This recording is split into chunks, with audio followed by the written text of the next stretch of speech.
plaisir de vous avoir nombreux à l'écoute de Moto TV. Bienvenue à cette édition du journal. Voici les sommaires.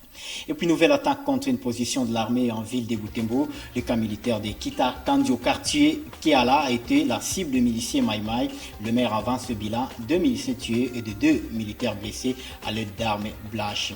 Et puis, nous parlerons dans cette édition de cette autre actualité. C'est la journée internationale de l'épargne qui va donc être célébrée et ce samedi 31 octobre. Si pour résoudre la pandémie de la Covid, aucune activité n'est prévue, le responsable des institutions de microfinance à Butembo sensibilise la population sur différents avantages que procure l'épargne, notamment la sécurité. C'est sous le thème « Épargneur à RDC pour mon avenir ». Oui, c'est possible que cette journée va donc être célébrée. Voilà tout pour les sommaires, mesdames et messieurs, bienvenue au détail.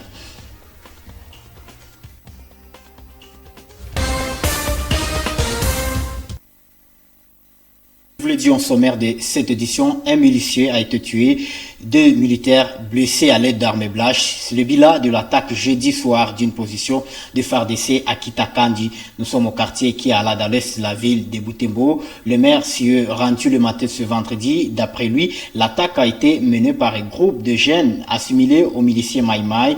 Le FARDC les a repoussés et ont récupéré plusieurs de leurs effets, notamment des armes blanches, de gris-gris ainsi que de matériel de communication. Il s'agit entre autres de téléphones ainsi que de Motorola. Maître Sylvain Kanyamanda appelle les habitants à collaborer avec le service de sécurité pour épargner la ville des attaques de miliciens. On écoute Maître Sylvain Kanyamanda dans ses propos. On a attaqué notre position qui est placée là-bas et que nous devrions nous rendre ici. Effectivement, nos éléments ont été quand même, nous ont manifesté un professionnalisme. Ils s'en ont sortis. Le bilan se présente comme quoi il y a 2 blessés par couteau de nos 2 éléments chez nous. Un mort du côté assaillant. Ils n'ont pas été généralement identifiés, sauf que leur mode opératoire semble être celui de Maïmaï, parce que les corps qu'on a trouvés sur place, c'est un corps qui a, il y a des lances, il y a des gris-gris, il y a d'autres éléments qui sont similaires à ceux de Maïmaï. Alors nous pensons que ça doit être une équipe des franges de Maïmaï qui a attaqué nos positions. Ce sont des éléments qui vont nous aider dans les enquêtes d'investigation. Nous allons relever et savoir qui précisément il s'est agi dans cette opération, qui sont complices. Donc déjà il y a des enquêtes qui vont d'être lancées et que nous espérons que bientôt nous allons avoir une idée sur l'identité de ceux-là qui sont dans cette opération ici. À la population d'être vigilante, de coopérer et de collaborer avec notre position qui est ici. Il faut toujours signaler lorsqu'il y a un mouvement suspect. C'était le maire de Butembo, Sylvain Mboussa Kanyamanda, qui expliquait donc le contexte, mais aussi le bilan de cette attaque de Kitakandi le soir d'hier jeudi. Et on parle autre chose dans cette édition du journal. Ce samedi 31 octobre, c'est la journée internationale de l'épargne. Cette journée fait référence à l'abstention de consommer dans le but et de mettre en réserve de l'argent ou de créer des sources nouvelles de revenus. À Butembo, la culture s'instaure petit à petit au sein de la population. Si certains n'en savent pas encore l'importance, d'autres les font pour diverses raisons. Grâce Kakoko. À Butembo, sont moins nombreux ceux qui réservent leur argent dans des coopératives d'épargne. Kassere Kakaloume, par exemple, dit qu'il n'a jamais été instruit sur la culture de l'épargne, ce qui n'exclut pas qu'il mette de côté une partie de son revenu, moyennant les systèmes de la ristourne. Surtout hatuaka pima kufaile maepargne zinakuwa nguvu juu tunapitapitaka sana. Hatuaka pima kuuliza itakuwa peut-être ya mzuri tena tupime kuangalia kule wakati tunapotezea kule vinakuwa vya nguvu tena sana. Néanmoins, ceux-ci qui le pratiquent le font pour diverses raisons. Camber et Mwangaza et Kamate Gilbert disent épargner leurs revenus à la coopérative par peur de sécurité de leur argent. Nous avons un problème très sérieux, surtout dans le cadre d'épargne.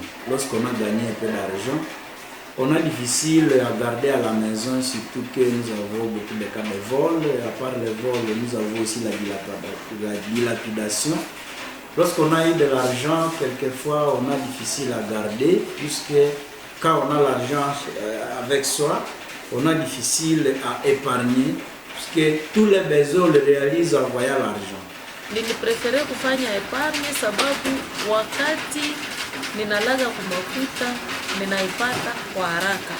Na tena ninafanya epargne juu nilikuta kwamba kujiwekea nao ni hatari, unatumikisha hata franga ovyo pasipo mpangilio yoyote, lakini wakati umeweka unakuwa vile na wakati ya kuchunguza ni nini utapangilia kwa ile pesa na ni nini utafaa kama matumizi. Là on trouve plus de risques c'est au Likelema parce que s'il y a quelqu'un, par exemple vous êtes par exemple à 15, il y a quelqu'un qui ne donne pas sa contribution, là on ne va plus réaliser son projet. Cependant, des anges qui Sonia et Argilia Fataki disent épargner au sein de la coopérative par souci de se conformer au nouveau mode de travail.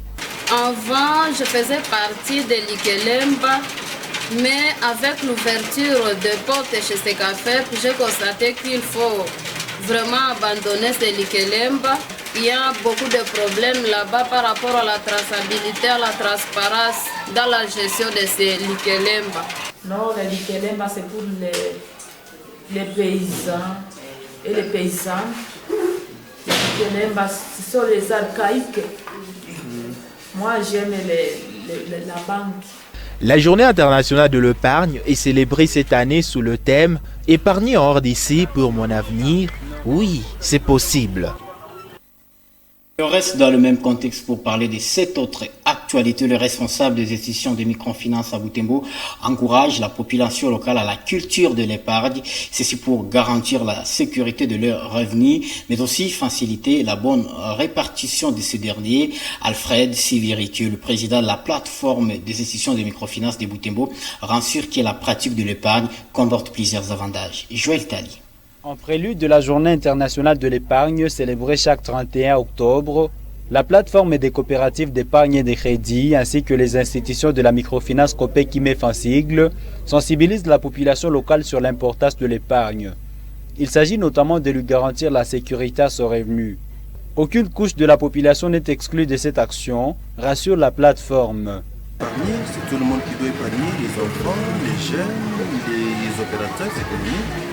Et ceux-là qui croient qu'ils n'ont pas de revenus, ils sont aussi appelés à épargner avec les peu qu'ils peuvent recevoir comme revenus aléatoires. Pour ces épargnants, je vais leur rappeler la notion de la formalité.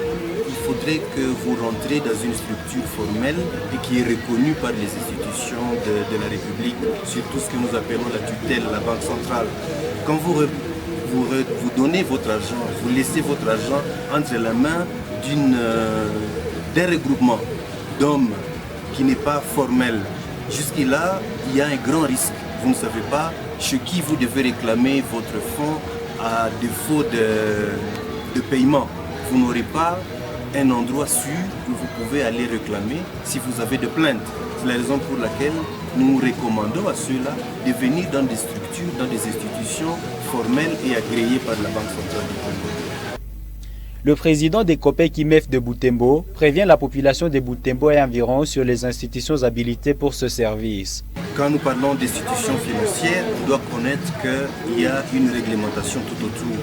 Et l'institution financière doit être celle qui est agréée par la Banque centrale du Congo.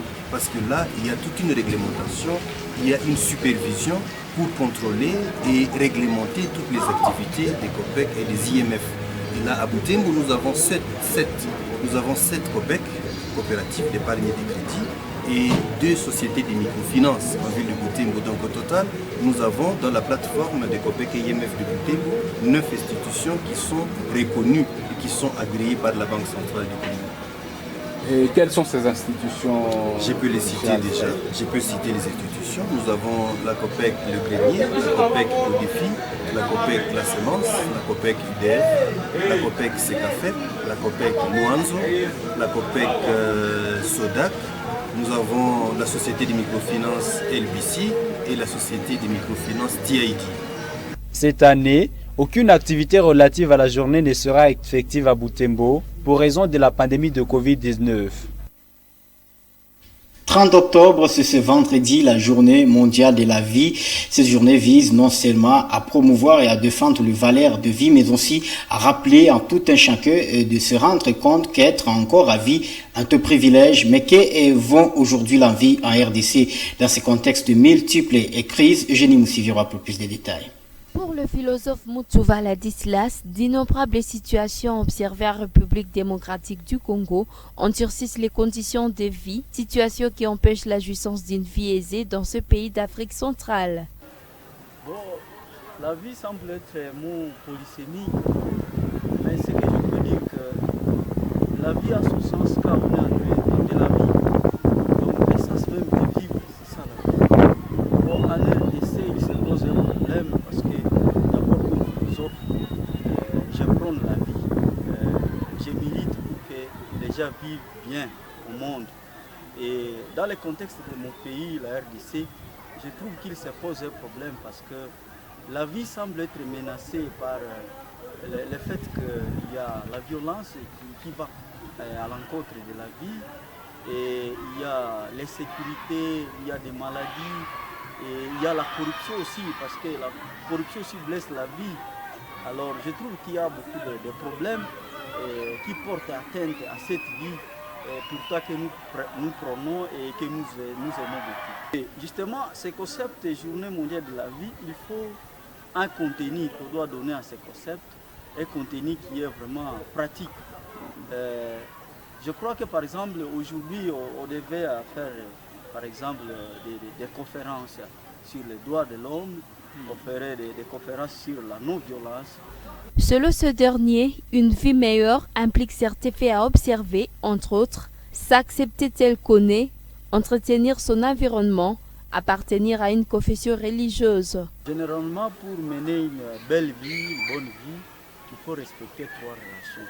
Il faut être en relation avec soi-même, c'est-à-dire s'accepter tel qu'on est né, tel qu'on vit ou tel qu'on est. Et la deuxième relation, il faut être en bonne relation avec l'environnement. Parce que c'est la nature qui nous donne les conditions de la vie. Et alors, une fois on détruit la nature, ça contrôle, une fois on mise mal la nature, on porte atteinte à sa vie et aux générations qui viendront. Et alors, la troisième relation, il faut être en relation avec Dieu. Et c'est à partir de la religion qu'on est en relation avec Dieu, parce que la religion prône la vie après la mort. Et nous savons en philosophie que, bon, avec Mahatma Gandhi, que c'est la religion qui nous donne des principes de la vie. Et une vie sans principe, c'est comme un bateau sans gouvernail. De surcroît, tout individu doit militer pour jouir d'une vie paisible. Et de la vie à la mort, il n'y a que pas, et c'est ce qui est arrivé à l'opposant et l'homme d'enfer congolais, Syndicat Dokolo. Il n'est plus de ce monde depuis jeudi soir. Il est mort à l'archipel de Dubaï aux Émirats Arabes Unis, où il vivait avec sa famille depuis plusieurs mois. Son décès est dû à l'œdème pulmonaire d'immersion connu après sa plongée sous-marine. Syndicat Dokolo était amateur et athlète de sport nautique. Il a rendu l'âme lors justement de sa dernière plongée dans l'eau où il nageait. Le secouriste n'a pas pu le ramener en vie malgré plusieurs tentatives de réanimation. Décédé à l'âge de 48 ans, Syndicat Dokolo était collectionneur d'œuvres d'art africains dans la sphère politique de la République démocratique du Congo. Il est connu pour son opposition farouche au 3e mandat de l'ex-président Joseph Kabila. Il avait, je voulais le dire ainsi, initié le mouvement citoyen dénommé les Congolais debout. Il était fils d'Augustin Dokolo, homme d'affaires zaïrois, reconnu pour avoir créé la première banque zaïroise, si pas la première banque privée sur le continent africain. Ce fils de l'ancien banquier congolais est l'époux d'Isabelle Dos Santos, fille de l'ancien président congolais Edouard Dos Santos. Au mois d'août dernier, le Syndicat Dokolo a été éclaboussé par les scandales de Luanda Leaks, dans lequel il était largement cité avec sa femme Isabelle Dos Santos, accusé de s'être enrichi illicitement en Angola. Ce décès met ainsi fait en poursuite judiciaire que le régime angolais avait engagé contre sa personne. Et on dit paix à son âme. Et c'est pratiquement la fin de cette édition du journal, mesdames et messieurs. Merci à vous de l'avoir suivi. Restez branchés sur Moto TV car nos programmes se poursuivent. On se retrouve prochainement dans une nouvelle édition. Merci, au revoir.